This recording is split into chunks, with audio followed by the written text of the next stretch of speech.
watching at home. You're with Adelaide Eternal, bringing you round 3 of our Adelaide Eternal Vintage Challenge. I'm Sarven McLinton, and in the booth with me here is Drew Carter. Hi, everyone. So today we have Callum Richards on the left, and he is on Shops.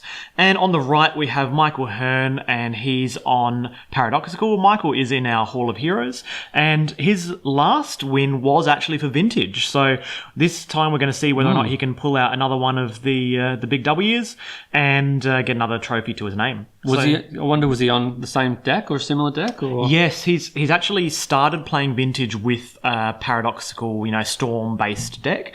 And his rationale when we were chatting about it was, well, I'm playing the most busted format. I should just play all the most busted cards. And of all of the decks, Paradoxical Outcome plays all of them, right? You get to play like every broken piece of mana, every broken piece of draw cards and draw 7s. So, I mean, looking at draw 7s, let's look at his list. And it's an easy deck to pick up. No. It can be a little complex, but he's obviously mastered it fairly well. Like if he won with it, it's great. Yeah, that's it. And so he's running it back again this time. And I think there's only a few tweaks here and there for the deck itself. But at the end of the day, if anyone hasn't seen Paradoxical Outcome at work, it's all about returning permanents that you control to your hand and drawing cards for each permanent you return, non-land permanent, non-token permanent. But what you do is you just play all these things that cost 0 mana or 1 mana and produce mana in the process. So oftentimes when you're returning permanents, you're actually generating mana by playing them again. Obviously this generates storm count, and you can simply kill your opponent with a Tendrils of Agony, and sometimes, decks put other things in there like Monastery Mentor and the like. But this deck is a lean and mean Mind's Desiring machine. So I'm going to be interested to see how it matches up against Shops. I know it does have a Chain of Vapor, a Hercule's Recall, and a Repeal. So they might maybe key cards against Shops. Definitely. Certainly the Hercule's Recall. Yeah, the Shops list is kind of Marketing Shops. Andy Marketing won the Star City Games big tournament in recent months with this list. I believe it's the same one. Certainly null rods out of the sideboard will be important against the Paradoxical Outcome, but in the main deck he's mainly just on the racing plan, like a little bit of mana disruption in terms of the spheres of resistance and so on, and then just trying to get in as much damage as you can. The Hangerback Walkers will probably come out because they're not... but we'll talk about that more after game 1, see how they go.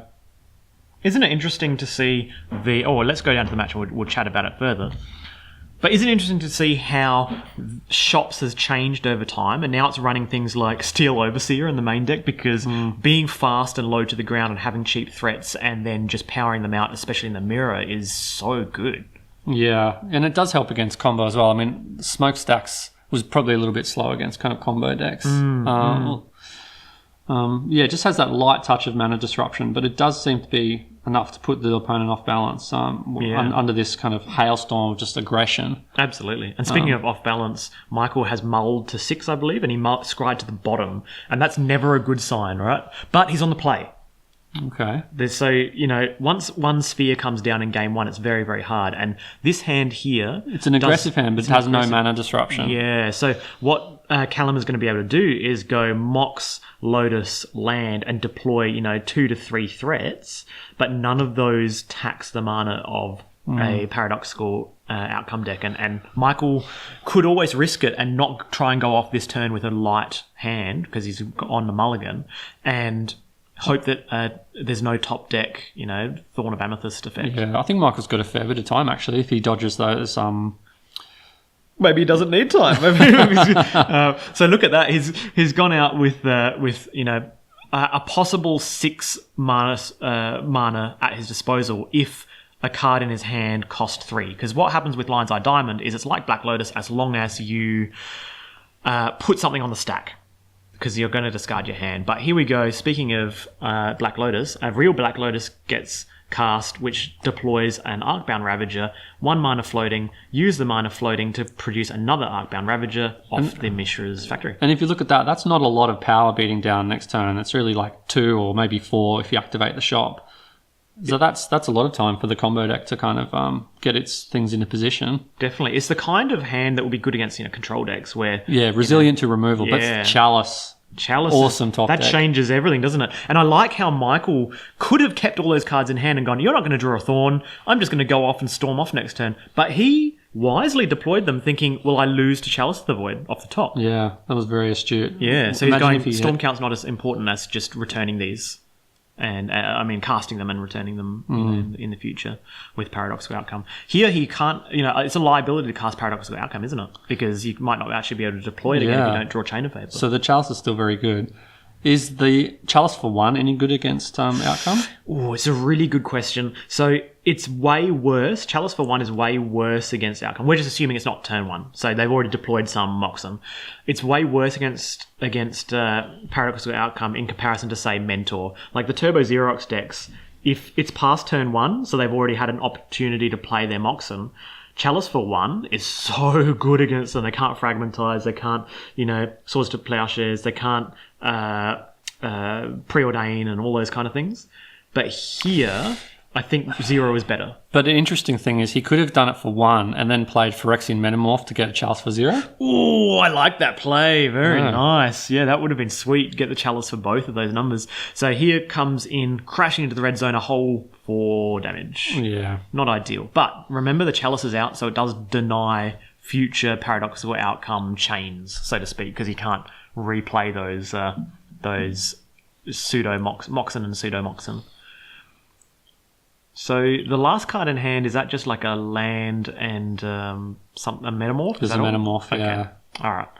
So yeah, I can definitely see the line. I didn't see it straight away because obviously I'm not a shops player, and you definitely picked that up straight away. I'm going to remember that in the future. If I sleeve up shops ever not being on Brainstorm, I'll remember that. Yeah, Chalice, copy the Chalice because it's going to come in with 0 counters. So always play the 1 first.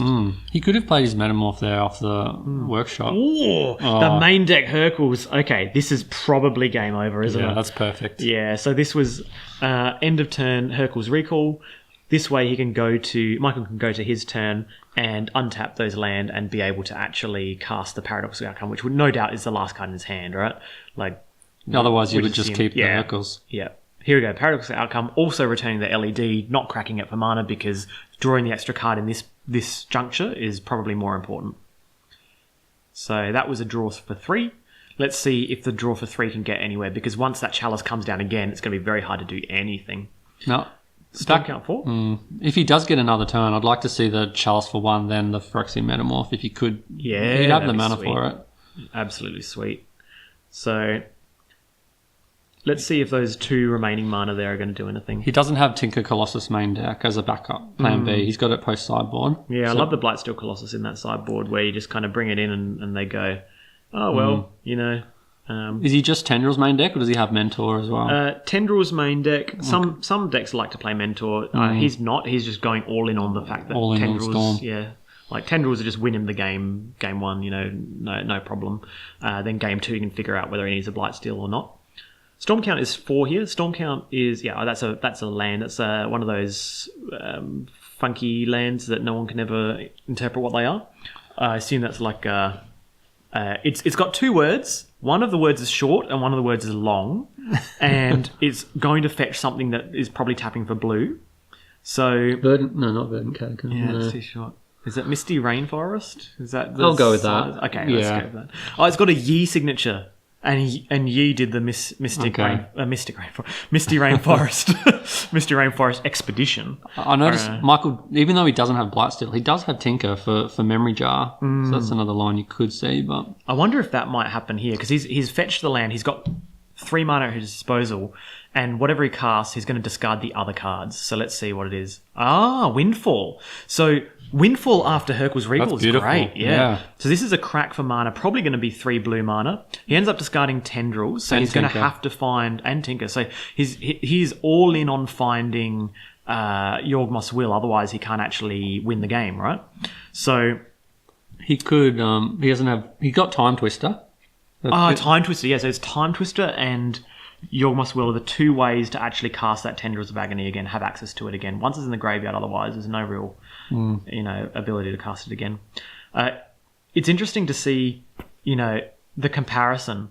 Do you discard Windfall and and use the Tinker to find Memory Jar. But here, he's drawing the same number of cards, right? Because his opponent has 7 cards in hand. So, or 6 cards maybe. So A lot of cards. Yeah, either way, but The danger is he's probably improving his opponent's hand because there was a fairly weak hand. yeah, it was a weak hand. Yeah, so he's probably going to add, let's say, a sphere into his hand, one of the many sphere effects, which is going to be really, really hard to play through. So he has to go off this turn. But I assume that he was priced into going off this turn. So he has 3 blue floating, now 2 blue floating, A calling himself. And we're going to be able to see whether or not he's going to be able to, Yawgmoth's Will here, let's say Mox Jet is gone. So Lotus Petal, Yawgmoth's Will, is still not enough. Oh, no. It is enough to win because LED gets played from the graveyard. Yeah, nice. And he doesn't have a hand, doesn't need to worry about the hand because the Tendrils is in the graveyard. So, yeah, a mana source that produces black and a Yawgmoth's Will get him the game here, but he obviously doesn't have that because he's still deliberating about the remaining 5 cards. Do you ever see 8 cards now? Do you ever see like a Singleton Dark Ritual or something in these decks? Yeah, so like I've seen hybrid Storm decks where it's both the old school Storm, which uses Dark Ritual, and then the new school Storm, which uses Paradoxical, and they often end up kind of clunking around, because there's a bit of a nombo betwing them. But here's the black source there. Yeah, Mox Opal along with the Grim Monolith. Yeah. So this is your will. Well, this is it's probably another Paradoxical actually. Okay. Nice. So he's got 2 blue floating. No, he's got it now. Yep, this is game, right? So he's easily got the Storm count. He's got the 1 colourless floating from the Grim. And by the way, that is an OG foil Grim Monolith, the only foil Grim Monolith. And they are absolutely beautiful. They're some bazillion dollars. Yeah, I think Michael would probably use that in his Highlander deck as well. He plays a kind of a Highlander kind of workshopsy type of deck. So there's the Tendrils, and that's the game. Storm count is ample. Right? He could have flashed back other things from the graveyard, but it's no point. You got the Storm count, and your opponent doesn't have Mindbreak Trap in their main deck. So let's have a look at sideboards. So for shops, you have access to Grafdigger's Cage and Tormod's Crypt for those occasional graveyard wins, but the graveyard is not really as important as Null Rod. Null Rod and Sorcerer's Spyglass are great ways of just shutting things down. Now, Sorcerer's Spyglass, does it turn off mana abilities? I believe it's the exact same as Pithing Needle. Okay, so Sorcerer's Spyglass can not shut off like a rock, but it can shut off like, let's say, Memory Jar, let's say a fetch land, I guess. There's probably something that is useful, but Sensei's Divining Top, it shuts that off. Yeah, that's relevant. That's relevant. Yeah, I mean, there's so many bad cards in the shops deck that it's probably fine to bring in 3 Null Rod to Sorcerer's Spyglass. But maybe it's too deep. Yeah, I'd probably just bring in 3 Null Rod. I was going to say Tormod's Crypt, but that's the Nombo with the Null Rod itself. Maybe it's just Null Rod. Or maybe Grafdigger's Cage as a hedge against Tinker as well. So maybe like 2 Null Rods. 3 Null Rods, 2 cages, or 3 Null Rods, 1 cage. You don't want all 4 of them, right? 3 and 1. I'd try that. And you can always race Tinker potentially if you have a good hand, and you've got the Phyrexian Metamorph to copy the Blightsteel. That's an answer. Yeah, that's definitely an answer. So because the shops deck is so tight, it's really hard for you to actually take cards out. What's bad? Is Walking Ballista bad? I think it's just like a dirtily thing. I think it is bad, even though you can have some insane interactions. But it's not going to really die. Yeah, Hangerback's something. That's what I meant. Hangerback. Yeah. Hangerback's not going to get killed, so you're not going to get value out of it. So you probably take out 1 Chief of the Foundry. Yeah, that's weak. 2 Hangerback Walker, and 1 Walking Ballista. No, the Walking Ballista is quite important for the machine gun thing with Ravager. So I just take out those 3 and put in Null Rod and just leave it. Null Rod, yeah. All right. And just have the Metamorphs to answer the possible Tinker. So let's have a look at... And the Metamorphs copy your own sphere effects, which is very powerful. Yeah, very true. Yeah. So let's look at Michael's sideboard. Obviously in the sideboard he gets to bring in Blightsteel Colossus if he believes that there's not many Metamorphs, but he did see a Metamorph when he Gitaxian probed, right? So I think it's still worth... It's still worth... Well, I don't know. Here we go. He brought in the Hercules Recalls, obviously, and the land. This is... we know what he's bringing in, but taking out Yeah, so Mind's Desire, because it's mainly there for the control matchups where you just need to power through their, with something that's not going to ignore their counter spells. And lands? Did he bring in yeah, islands? he brought in both islands. I see a lot of Storm decks, they end up having 2 slots in their sideboard for lands, and those 2 slots are usually either 2 basic lands, if you want, the ability to kind of power through wastelands, or they're 2 Ancient Tombs. I really like the use of Ancient Tomb in the sideboard because it's kind of like a ritual in a way, and it's a non-castable ritual. You don't get Thalia or Thorned out, so you just get to play it. So I do like that. I like either, just basic land or Ancient Tomb. But either way, did we see Empty the Warrens? I just remember seeing the I didn't see it. Hercules, so Yeah. it was kind of a brief flash on the screen. So I saw the lands and Hercules, but there was a 5th card in there, and it might be the Blightsteel. Maybe that's why, because it wasn't red. I think it's good. I mean, I've definitely played it against shops when playing Control, and it's been excellent. So, but I'm not sure if he feels he needs it. We'll see soon. So this is where mulliganing is very, very important. And mulliganing is a real difficult skill for Vintage. But when you're in a format where you have so much power and the ability to make explosive starts, and these 2 decks are the definition of explosive, right? You can either just combo off and win on turn 1, or you can, deploy a Thorn, which is the equivalent of winning on turn 1 until such time as they build up to Hercules Recall. So given that means judicious mulligans, right? Yeah, very important. I'll probably under mulligan. I should need to learn to do it more.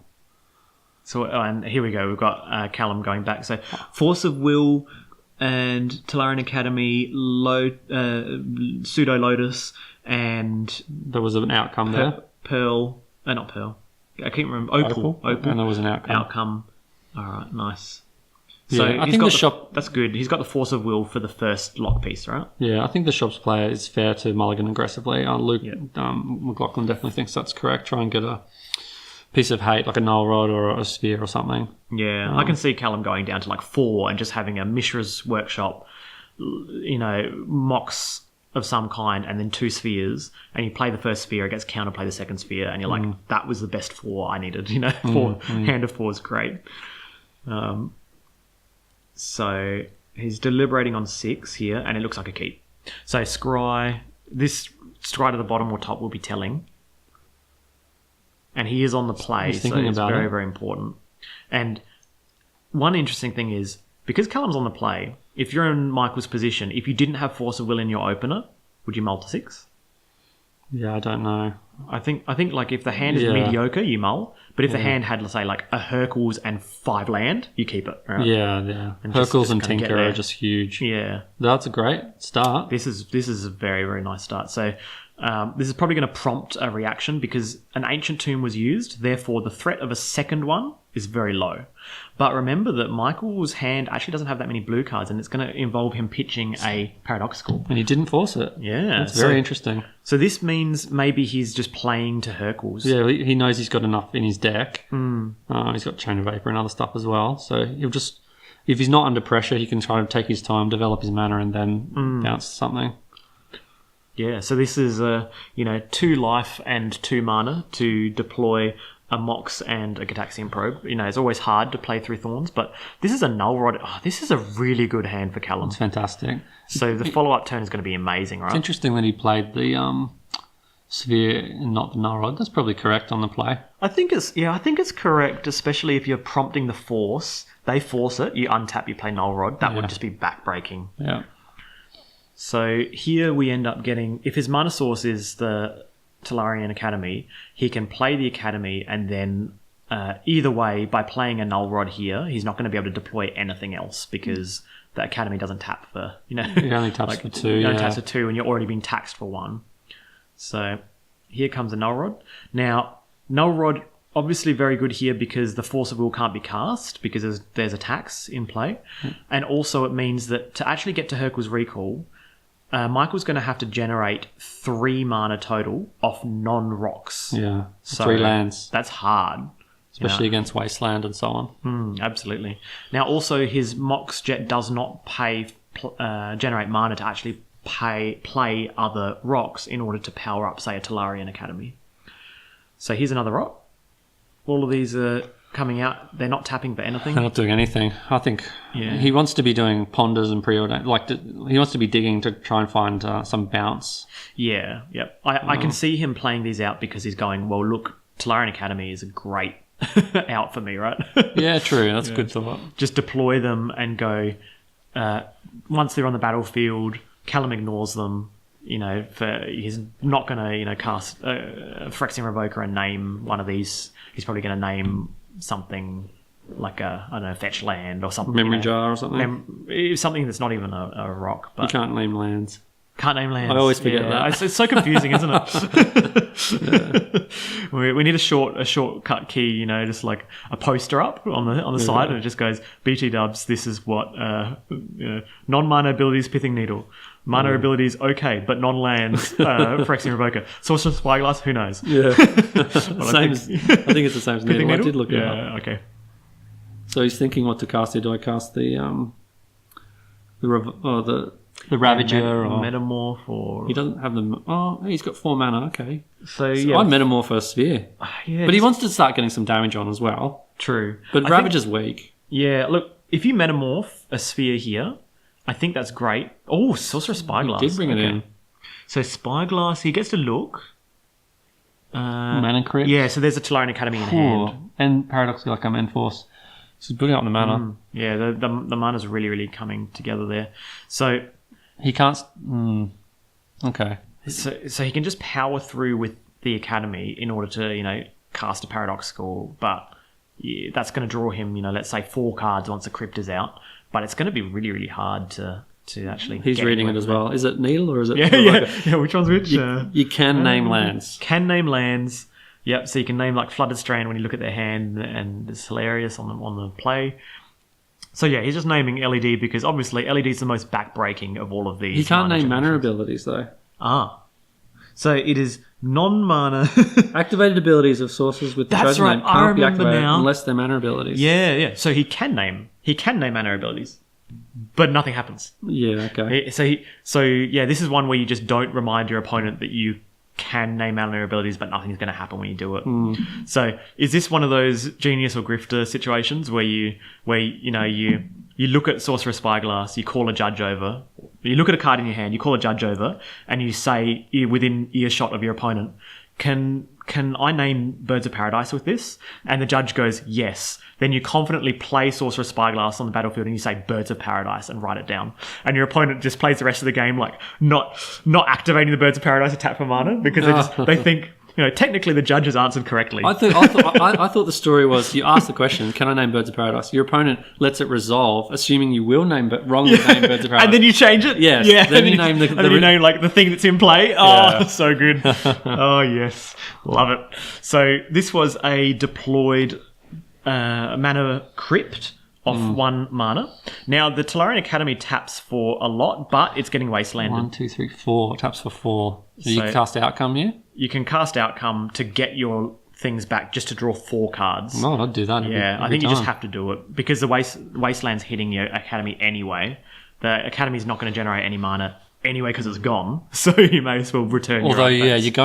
You spend a lot of mana to deploy those artifacts under the spheres. True. So he's just going, but I think drawing you have 4 to. cards are going to find Hercule's Recall. He's all in on Hercule's, right? So he's drawn his cards, and then the Talarian Academy is going to go to the bin shortly. And out comes... what's this? Ravager? Thinking. I think you slam... he needs to start doing some damage. Yeah. You can dodge unless he draws Ancient Tomb, you're safe to deploy Metamorph the following turn. But imagine if your opponent just draws Ancient Tomb, and then you're just like, no... Because with an Ancient Tomb, they can Hercules. He's got another sphere there. Yeah. So now he's absolutely locking it up because that Talarian Academy is gone. So he needs 4 lands to cast Hercules. Yeah. 4 lands, very, very difficult. And one of which can't be. It can be Talarian if he drops an artifact. Well, the Talarian's gone. The Talarian was wastelanded. It's just not in the bin. Oh. Well, it's resilient Talarian. Yeah, it is. Did they forget about that? It's probably not going to affect anything because there won't be any artifacts. Now there's artifacts though. So yeah, the Tyrant is wastelanded. Oh. So come on, bad luck. Yeah, when you wasteland them, you've got to make them put them in the bin, even when they cast instants.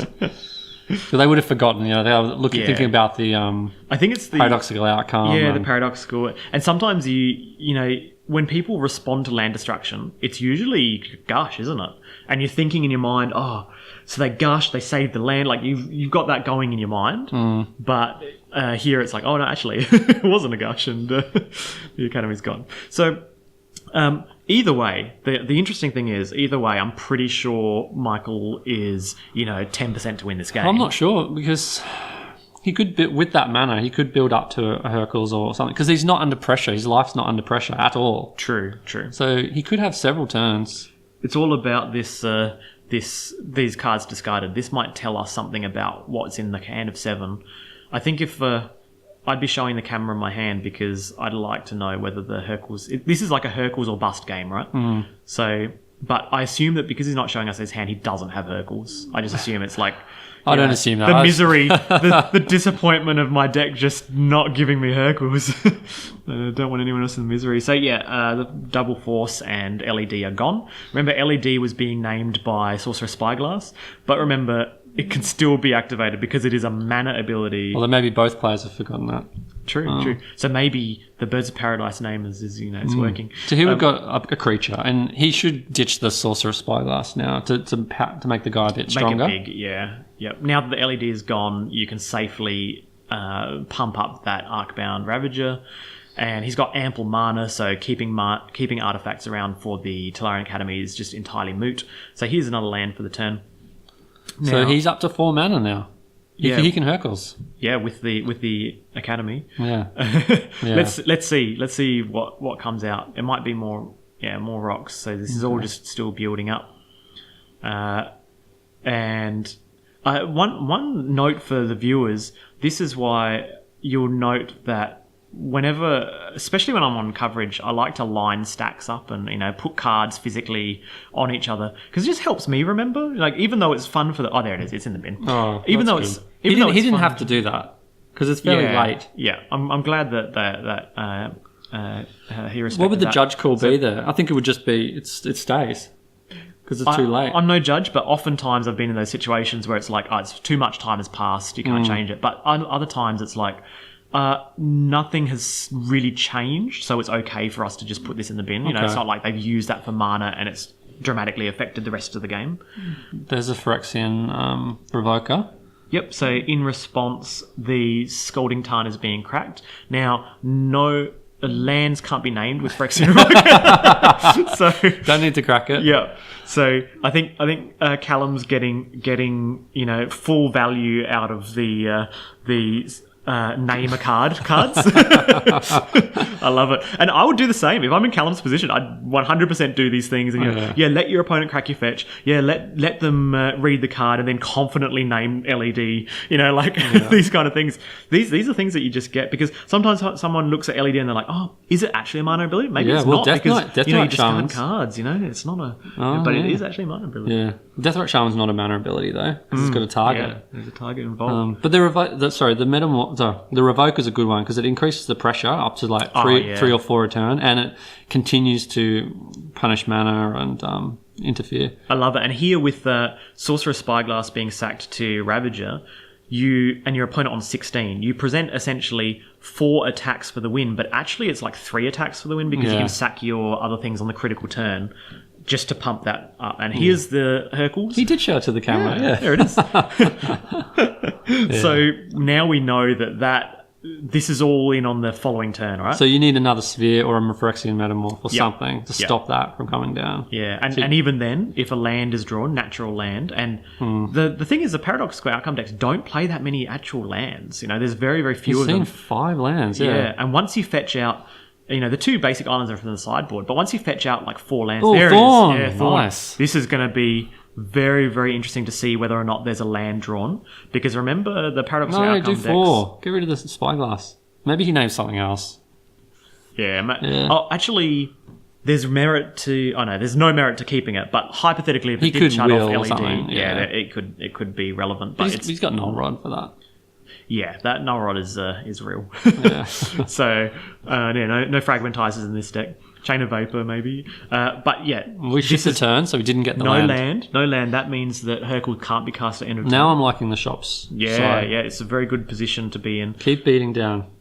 Yeah, and this is another evoker. Nice, So more pressure. you just name something. Have you seen those cool situations where you've got a null rod, so you name you don't have to name any of the rocks, but sometimes you put your Phyrexian Evoker out and you name like Simeon's Spirit Guide. Because you can't. Is that an activated ability? No, maybe not Simeon's Spirit Guide. There's Like Decree other of- cards, like a cycling. land with cycling. Yeah. And you kind of name. I'll name. I was thinking Decree of Justice. Fetid Pools or something. Or Censor or something. Sensor, yeah. Like, that technically, you can't activate that ability, even if it's from your hand. So, Chain of Vapor. Oh, End of turn to buy. end of turn. Oh. It doesn't feel good, but you got to do what you got to do. Because he feels like the vice grip is on and he needs to go for it. No, it feels good because end of turn you can untap and then Hercules. Oh, but that doesn't help. And that taps him out. Yes, and you But can replay it. Yeah, but he can main phase Hercules next turn, but it means that his hand has to be full of mana. So he's got all these rocks in hand. He deploys the rocks and he paradoxicals. That is something that can work. Yeah, okay. Yeah. Just to draw cards because there's still null rod. Yeah, so here we go. Hercules, but it Now, returns everything. The shops player, Callum, is it? Yeah. He should have sacked a land to return one of the rocks back to his hand. Not that it wouldn't have mattered. It wouldn't have mattered. Yeah, there are situations where you do that, but Because the rocks cost mana to play. Yeah, here we go. So all of these rocks are going to be He's got the Black Lotus and the Yeah. Mana Crypt. This is game. all this is like as long as he's got a payoff card, which he's operating swiftly, it means he's got a payoff card. There's going to be a payoff card at some point, and once that happens, it's probably going to be game over. But let's just see, because you can often whiff. You paradoxical and you draw all this mana and you don't actually have anything. Not Hercules. He could Wheel of still whiff, Fortune. but probably not. Yeah, this is definitely whiff territory. It can happen. Yeah. See, the shops decks had a lot more resilience to Hercules recalls when they had 4 Chalice, because you could Chalice for 2. Very, very true. But now they don't have that as much. I think we're going to have to make judicious use of, metamorphs to copy chalices and somehow create, a board state where you've got a chalice on 0, 1, and 2. Well, if you metamorph a Chalice, is the metamorph still a creature? I believe it is no longer a creature. It's Okay. now a copy exactly of chalice. Fair enough. Yeah. Because if it was still a creature, you could add counters to it with the, tap to add a +1/+1. But it's a +1/+1 counter. It's not a It's so Chalice funny. counter. Maybe animate artifact? No, that'd be dead then.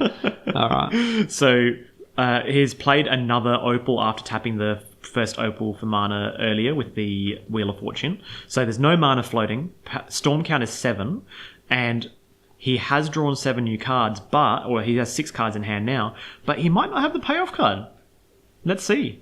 If either another draw spell or the Tendrils itself will probably be close to. Yeah, so this is a very scary position, isn't digging, it? yeah. Yeah. Looking and is How do you sequence your top here as well?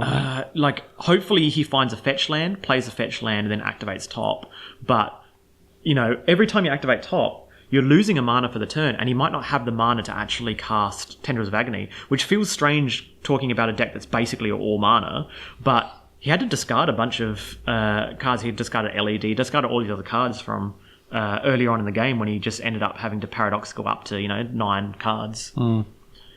So 2 cards are back. It's a nice Lotus. Has it got a signature? Yeah, it's got it's the previous owner of the Lotus signed the sleeve, and just imagine the feeling that you would have had when I think he pulled out the texture in front of him. Yeah, he's like, I'll sign it for you, and no,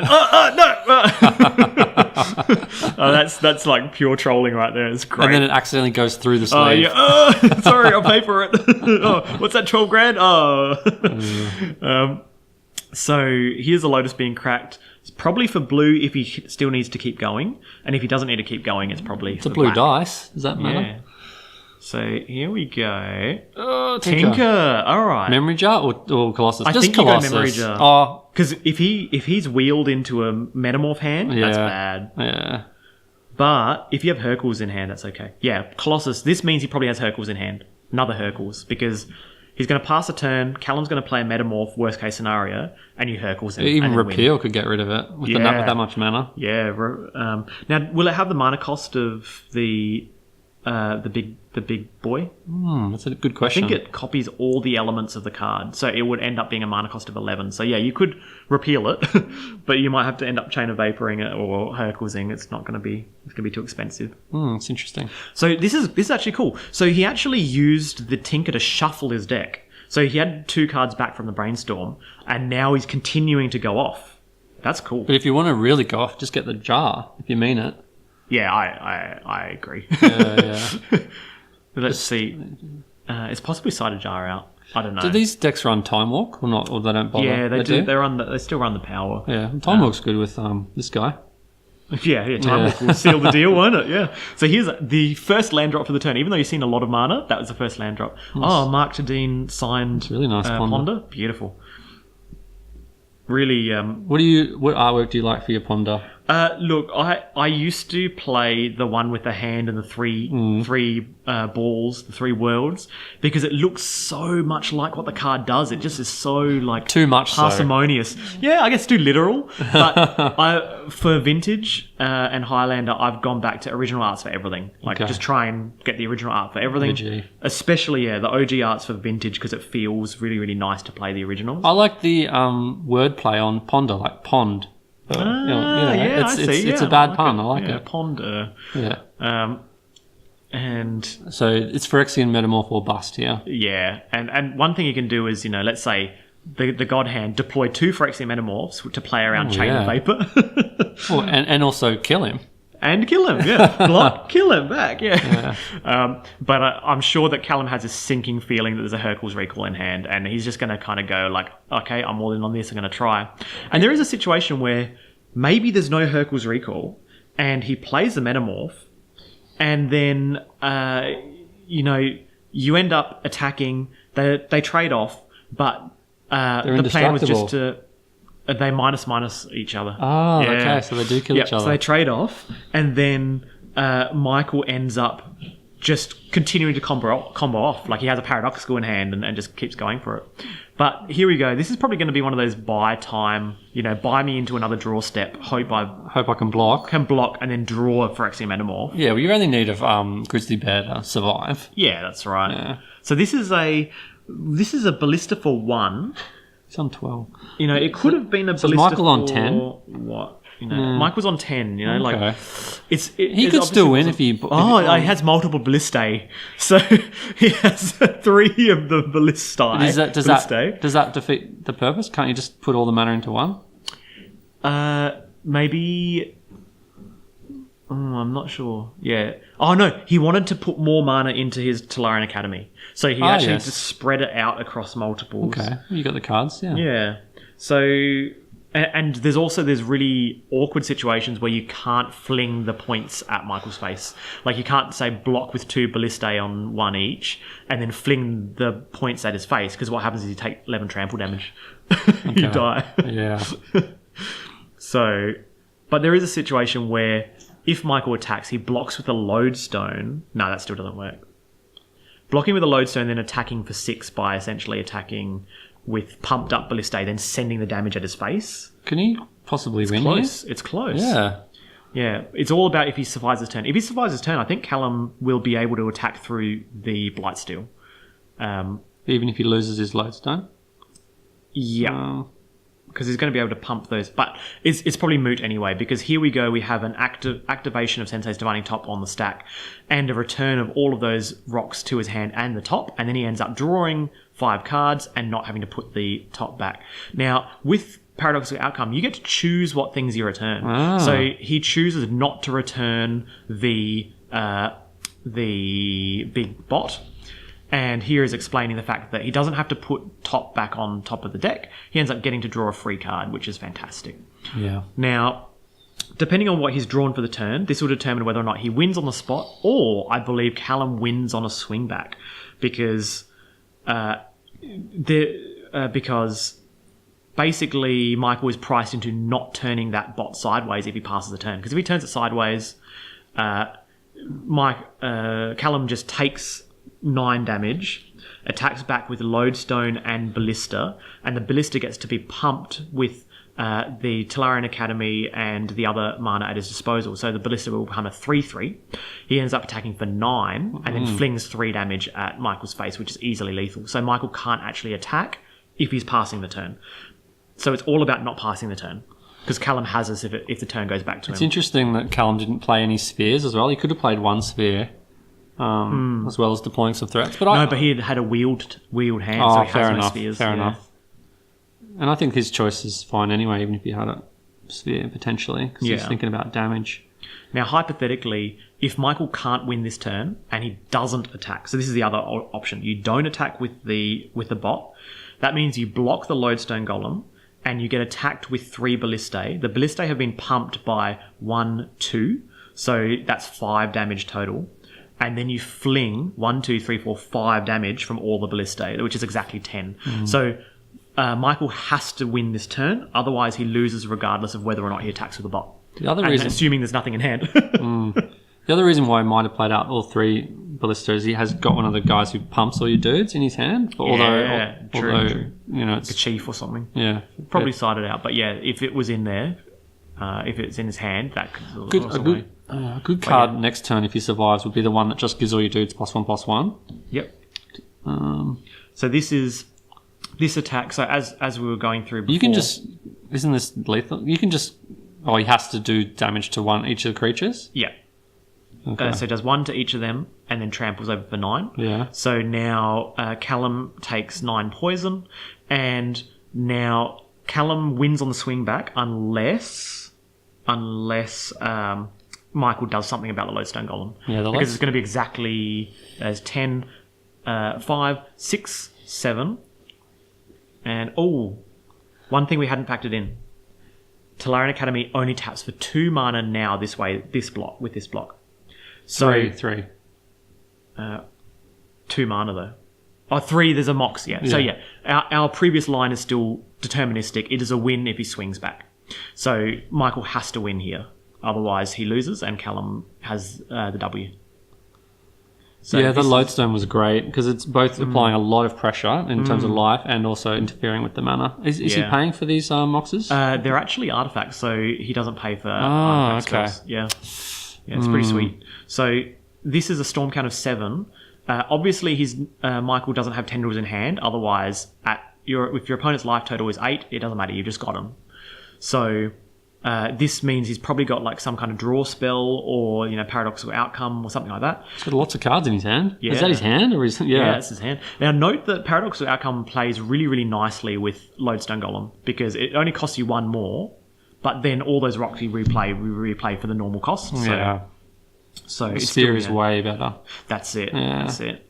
So, but applying pressure 5/3 is sweet, and this is, ample storm count. It's probably going to come down to a Sensei's Divining Top activation. Looking 3 deep when you're on a critical turn can be very, very important. That's 1 colourless floating for a second Sensei's Divining Top. Note that these Sensei's Divining Tops cost 1 just normally because they're also artifacts. Storm count is 9, and we're probably going to end up having a Paradoxical here. Otherwise, the second Sensei's Divining Top would not be deployed. So he has enough to pay 5, which is all of his land, all of his Moxen, to play 1 Paradoxical Outcome. And this just boosts up the storm count, really. And this might be... But he's sided out Mind's Desire, so storm count boosting means nothing, right? So he draws 7 cards if he has the outcome. Yeah, so this is going to cost 5, the outcome. But he had... I believe that dice there is indicating some amount of mana is floating. So here we go. We've got the paradoxical outcome. Yeah, 7+2 from the tops as well. So he's probably going to see 9 cards here. Yep. So 1, 2, 3, 4, 5, 6, 7, 8, 9. 9 total cards is the possibility of in those 9 cards finding 1 mana rock because it's 2 mana rocks and a Hercule's Recall or something like that will be perfectly fine. Yeah. But So he's not choked on mana because he's still got all those rocks to... Yeah, they'll all be ready to be deployed again. So now he's just drawing a stack ton of cards. And look how small the deck is. He's drawing 2 cards here off the Sensei's Divining Tops. And amongst these... Look at his hand. If Tendrils of Agony is one of them, he's won. Because he has an additional mana to pay. He's got double black off the Mox Opal and the Mox Jet. And Time Walk. Time Walk does it. That was great. Yeah, look at that. Nice one. Time Walk with the bot. That was a sweet match. Yeah, fantastic. It makes me wonder why they don't play the bot main deck, but I suppose he just wants to... he just wants to be streamlined game 1. But yeah, I've seen people do it, main deck or play Monastery Mentor. I suppose you don't face as much hate in game 1, so you don't need the backup. No, that was a fantastic match. I learned a lot watching that. Yeah, that was a clinic. Awesome. All right, that was round 3. We'll be back with the final round to decide the victor of the Adelaide Eternal Vintage Challenge. See you soon. Bye.